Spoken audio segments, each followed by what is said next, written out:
Hello students, good morning. This is Dr. Naila. Welcome to my YouTube channel. So let's start our next topic. Our next topic is the two kingdom system of classification. ठीक है, two kingdom system of classification क्या है? हम बात करेंगे कि जैसे हमने कार्लस लिनियस के बारे में पढ़ा था, उनको फादर ऑफ टेक्सोनॉमी बोला जाता है। कार्लस लिनियस ने ही two kingdom system of classification दिया था। ठीक है, टू किंगडम सिस्टम में क्या बोला था? According to this system living organisms are divided into two kingdom. First is the plantae and second is the animalia. ठीक है, प्लांटे और एनिमेलिया मतलब प्लांट्स और एनिमल्स का किंगडम दिया। इन्होंने बोला कि जितने भी लिविंग ऑर्गेनिजम्स हैं वो प्लांट्स में और एनिमल्स में डिवाइड हैं। जितने भी लिविंग ऑर्गेनिजम्स प्लांट किंगडम के अंडर उन्होंने क्या करेक्टरिस्टिक्स दिए कि autotrophic mode of nutrition. Autotrophic क्या होता है कि जैसे प्लांट्स अपना फूड खुद बनाते हैं with the help of photosynthesis. ठीक है, वो किसी पे डिपेंड नहीं रहते, है ना। तो ऑटोट्रॉफिक खुद बनाते हैं। Presence of cell wall. ठीक है, सेल वॉल क्या होती है? प्लांट सेल्स होते हैं, इनमें सेल वॉल प्रेजेंट होती है। सही बात है, होती है cell wall present. Cell wall is very rigid structure and made up of cellulose. And उसके बाद क्या होते हैं? इन्होंने बोला कि जो किंगडम प्लांटी है ये यूजुअली नॉन मोटाइल है। जो किंगडम प्लांटी है वो नॉन मोटाइल है। नॉन मोटाइल मतलब वो मूव नहीं कर सकते, एक ही जगह पे होंगे। ठीक है, ये करेक्टरिस्टिक्स दिए। और दूसरा क्या बोला इन्होंने? इन्होंने ये बोला कि जो प्लांट्स है वो अपना food with the help of photosynthesis करते हैं, मतलब फोटोसिंथेसिस से अपना फूड बनाते हैं। ठीक, तो इन्होंने ये करेक्टरिस्टिक्स बताए प्लांट्स के, इसलिए प्लांट को अलग कर दिया। फिर इन्होंने एनिमल्स के लिए बोला। एनिमल्स के क्या करेक्टरिस्टिक्स दिए कि ये हेटरोट्रॉफिक है। हेटरोट्रॉफिक का मतलब, हेटरोट्रॉफिक होता है कि किसी फूड के लिए किसी और पे डिपेंड रहना, है ना।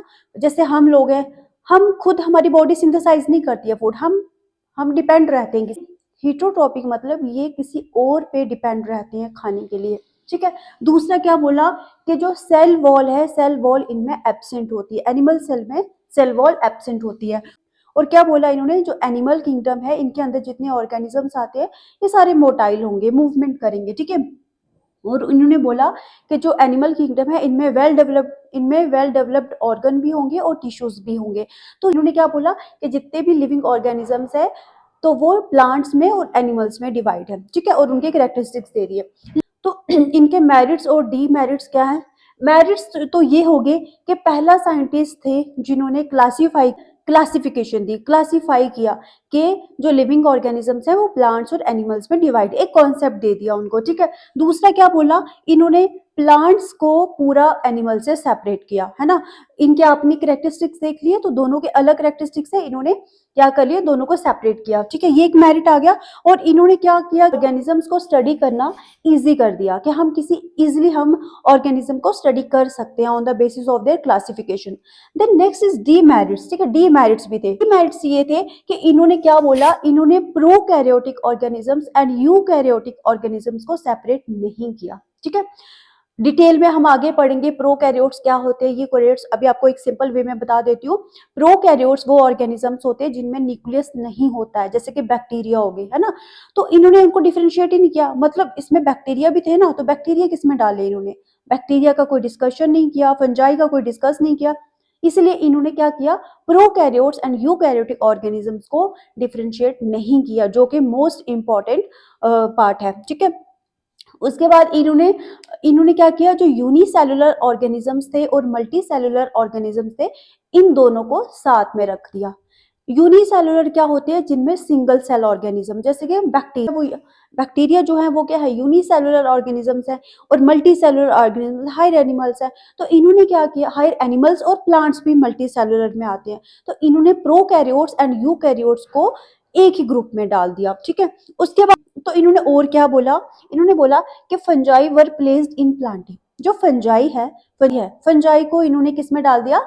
प्लांटी में डाल दिया। इवन के प्लांट्स अगर इन्होंने बोला ऑटोट्रॉफिक है, लेकिन फंजाई तो हिटोट्रॉफिक है ना, ये इनको नहीं पता था। बट इन्होंने बस फंजाई को भी क्योंकि इन्होंने सिर्फ लिविंग ऑर्गेनिजम्स को प्लांट्स और एनिमल्स में डिवाइड किए, लेकिन फंजाई भी तो है, तो फंजाई को इन्होंने प्लांटी में डाल दिया।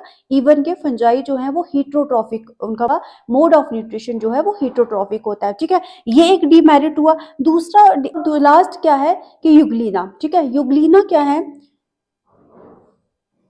तो युगलीना और लास्ट डीमेरिट क्या है, यूग्लिना। यूग्लिना एक प्रोटिस्टा है, ठीक है। इस जो यूग्लिना ऑर्गेनिज्म है, इनके बीच दोनों करेक्टर्स आते हैं, लाइक प्लांट, लाइक एनिमल्स। दोनों करेक्टरिस्टिक्स होते हैं, प्लांट की तरह करेक्टरिस्टिक्स भी होती है, एनिमल की तरह भी करेक्टरिस्टिक्स होते हैं। तो इसको क्लासिफाई करना बहुत डिफिकल्ट हो गया कि ये क्या प्लांट्स में आ रहा है कि एनिमल्स में आ रहा है, क्योंकि यूग्लिना के पास दोनों करेक्टरिस्टिक्स थे, तो ये भी एक डीमेरिट्स में आ गया, ठीक है। तो this is all about two kingdom system of classification. ऐसे तो देखो, अभी आपको मैं एक रफली बताती हूँ, मैम आपके सिलेबस में स्पेशली टू किंगडम है and five kingdom system of classification है, ठीक है। हम ये दो ही पढ़ेंगे। तो two kingdom system of classification किसने दिया था, कार्लिस। ये बहुत बार एग्जाम में पूछा जाता है, किसने दिया था, कार्लिस लिनियस ने दिया था। और इन्होंने प्लांट्स और एनिमल्स में डिवाइड कर दिया। देन उसके बाद प्लांट्स के कैरेक्टरिस्टिक्स बताए, एनिमल्स के कैरेक्टरिस्टिक्स बताए, और उनके मेरिट्स और डीमेरिट्स क्या थे, ठीक है। चलो नेक्स्ट पढ़ते हैं। तो नेक्स्ट है हमारा five kingdom system of classification. Five kingdom system of classification R H. Whittaker ने दिया था 1969 में। इन्होंने जितने भी लिविंग ऑर्गेनिजम्स हैं उनको फाइव किंगडम में डिवाइड किया, जो कि फर्स्ट है monera, protista, then fungi, plantae and animalia, ठीक है। These are the five kingdom, ठीक है। अब इन्होंने किस बेस पे इनको क्लासिफाई किया, on the basis of their cell structure, on the basis of their body organisation, their mode of nutrition and reproduction. तो इस बेस पे इन्होंने क्या किया, फाइव किंगडम सिस्टम क्लासिफिकेशन दिया, ठीक है। अब देखो हम वन बाय वन डिस्कस करेंगे। जो मोनेरा होते हैं, monera are unicellular prokaryotes. Prokaryotes means जिनमें न्यूक्लियस नहीं होता है। न्यूक्लियस क्या होता है, एक सेल ऑर्गेनेल होता है जिसके अंदर हमारा डीएनए प्रेजेंट होता है, ठीक है। तो इनके पास न्यूक्लियस नहीं होता है, लेकिन जेनेटिक मटेरियल डीएनए होता है, और वो ओपन होता है, नेक्ड होता है, मतलब न्यूक्लियस नहीं होता उसमें, ठीक है। तो यूनिसेलुलर प्रोकैरियोट्स होते हैं। और जैसे कि बैक्टीरिया, जितने भी बैक्टीरिया होते हैं वो मोनेरा में आएंगे, ठीक है। उसके बाद next is the protista. Protista जो होते हैं ये यूनिसेलुलर यूकैरियोट्स होते हैं, ठीक है। सिंगल सेल्ड होंगे और यूकैरियोट्स होते हैं। इसमें आ जाते हैं आपके अमीबा, यूग्लिना, प्लाज्मोडियम। प्लाज्मोडियम जैसे कि आपको पता होगा जो मलेरिया कॉज करता है, वो पैरासाइट जिससे मलेरिया होता है, वो भी प्रोटिस्टा के अंदर आते हैं, ठीक है। उसके बाद नेक्स्ट है फंजाई। फंजाई जो होते हैं ये मल्टी सेलुलर यूकैरियोट्स होते हैं, हीट्रोट्रॉफिक होते हैं, मतलब ये किसी और पे डिपेंड होते हैं फूड के लिए। एंड इनका जो सेल में क्या होती है, सेल वॉल प्रेजेंट होती है। सेल वॉल तो प्लांट्स में भी प्रेजेंट होती है, लेकिन प्लांट्स में सेल वॉल सेलुलोज की बनी होती है, इनमें सेल वॉल काइटिन की बनी होती है, ठीक है। उसके बाद हम बात करेंगे फंजाई में आ जाते हैं आपकी मशरूम, ईस्ट। अब आप जब कभी मशरूम खाओगे तो आप ये मत बोलना कि ये प्लांट्स है, ये कोई सब्जी है, ये कोई वेजिटेबल है ना, वो फंजाई में आती है और अलग ही किंगडम है उसका, ठीक है। उसके बाद है प्लांट्स। प्लांटे क्या होते हैं, जिसमें प्लांट्स आते हैं जैसे कि मल्टी सेलुलर ऑर्गेनिज्म। ये multi cellular and eukaryotic organisms होते हैं। ये ऑटोट्रॉफिक होते हैं, मतलब ये अपना फूड खुद बनाते हैं बाय फोटोसिंथेसिस, ठीक है। और इसमें क्या आ जाते हैं, इनमें फर्न्स आ जाते हैं, फ्लावरिंग प्लांट्स आ जाते हैं एंड मॉसेस आ जाते हैं, ठीक है। Then next is the animalia. Animalia जो है ये भी मल्टी सेलुलर यूकैरियोटिक ऑर्गेनिजम्स होते हैं, हिट्रोट्रॉफिक होते हैं और मोटाइल होते हैं, मींस मूव करते हैं, एक जगह से दूसरी जगह जा सकते हैं, दैट मींस ये मोटाइल होते हैं। अब इसमें आपको पता है एनिमल्स में इंसेक्ट्स आ जाते हैं, फिशेस आ जाती है, एम्फीबियंस आ जाते हैं, मैमल्स आ जाते हैं, सब आ जाते हैं, ठीक है। अब देखो जैसे टू किंगडम सिस्टम के मेरिट्स एंड डिमेरिट्स थी, इनकी भी डिमेरिट्स और मेरिट्स है, ठीक है। मेरिट्स क्या है इनकी, कि इन्होंने क्या किया, जो आर.एच. विटेकर थे, मेरिट्स में प्रोकैरियोट्स एंड यूकैरियोट्स ऑर्गेनिज्म को क्या किया, सेपरेट किया, ठीक है, सेपरेशन किया। देन उसके बाद unicellular and multi cellular organisms को भी सेपरेट किया। जैसे कि आपने टू किंगडम में पढ़ा था, टू किंगडम में ये सेपरेटेड नहीं थे, ठीक है। तो इनका ये मेरिट हो गया कि इन्होंने इनको सेपरेट कर दिया। और इन्होंने क्या किया, जो फंजाई थे, है ना, फंजाई को प्लांट से सेपरेट कर दिया। इवन के जो टू किंगडम सिस्टम था, इन्होंने फंजाई को भी प्लांट्स में डाला था, लेकिन इन्होंने क्या कर दिया, उनको सेपरेट कर दिया, किस बेस पे, on the basis of their mode of nutrition, their cell structure, ठीक है। नेक्स्ट क्या डिमेरिट्स में क्या आ गया, कि इन्होंने वायरस को इंक्लूड नहीं किया। वायरस को क्यों इंक्लूड नहीं किया, क्योंकि जो वायरस थे, वायरस ए सेलुलर होते हैं, मतलब उनका कोई सेल नहीं, उनका सेल का कोई स्ट्रक्चर नहीं होता है, ठीक है। अब क्या है, वो लिविंग एंड नॉन लिविंग दोनों में कंसिडर होती है, ठीक है। उनका लिविंग सेल की तरह कोई स्ट्रक्चर ही नहीं है।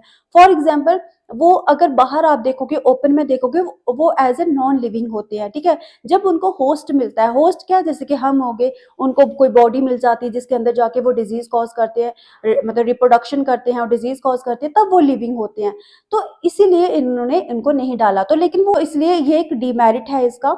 उसके बाद प्रोटिस्टा का क्या था कि प्रोटिस्टा जो है वो डाइवर्स ग्रुप है, तो ये भी एक डिमेरिट में आ गया। और आर्के बैक्टीरिया एंड यू बैक्टीरिया को भी सेपरेट नहीं किया। जो आर्के बैक्टीरिया होते हैं वो काफी प्रिमिटिव होते हैं, यू बैक्टीरिया ट्रू बैक्टीरिया होते हैं, ठीक है। इस वजह से इनको भी सेपरेट नहीं किया, तो ये डिमेरिट्स हो गए। लेकिन मोस्ट एडवांस्ड जो किंगडम ऑफ क्लासिफिकेशन था वो आर एच विटेकर का था। जितने भी अभी हमारे लिविंग ऑर्गेनिजम्स हैं वो हम इन 5 किंगडम के अंडर ही कंसिडर करते हैं, 5 किंगडम सिस्टम ऑफ क्लासिफिकेशन में ही देखते हैं, ठीक है। अब मैं आपको एक ना अब आपको थोड़ा सा ट्रिक बताती हूँ, आपको मतलब मेमोराइज कैसे करना है। देखो, इनको सिमिट्री में ही याद करना है। Monera, protista, fungi, Plantae, animalia, इसको सिमिट्री में ही याद रखना है। मैं क्यों रखना है, क्योंकि Monera is the most primitive और जो एनिमेलिया है वो मोस्ट एडवांस्ड एनिमल, तो इस वजह से आप इनको सिमिट्री में रखोगे, ठीक। अब आपने क्या याद रखना है, सिर्फ याद रखना है यूनिसेलुलर कौन कौन से हैं, एक मोनेरा है और प्रोटिस्टा है, ठीक है। 2 यूनिसेलुलर है, बाकी सारे मल्टी सेलुलर है, ठीक है। उसके बाद प्रोकैरियोट सिर्फ मोनेरा है, देन उसके बाद सारे यूकैरियोट्स हैं, ठीक है। तो आपको ये लर्न करना इजी हो जाएगा कि यूनिसेलुलर सिर्फ 2 है, यूनिसेलुलर सिर्फ 2 है, एक मोनेरा और एक प्रोटिस्टा, ठीक है। बाकी सारे क्या है, मल्टी सेलुलर, मतलब जिनके ज्यादा सेल्स होती है। यूनिसेलुलर क्या, जिनमें सिंगल सेल होगा। और प्रोकैरियोट्स क्या होते हैं, जिनमें न्यूक्लियस प्रेजेंट नहीं होता है, वो सिर्फ मोनेरा ग्रुप में आता है, जैसे कि बैक्टीरिया। बाकी सारे यूकैरियोटिक ऑर्गेनिजम्स हैं, ठीक है। So this is all about our 5 kingdom system of classification. हमने 2 किंगडम सिस्टम पढ़ा और 5 किंगडम सिस्टम पढ़ा। 3 किंगडम 4 किंगडम भी है, बट आपके सिलेबस में नहीं है, तो हमने वो नहीं पढ़ना है। तो हमारा नेक्स्ट टॉपिक होगा, वो हम नेक्स्ट वीडियो में करेंगे। Thank you so much.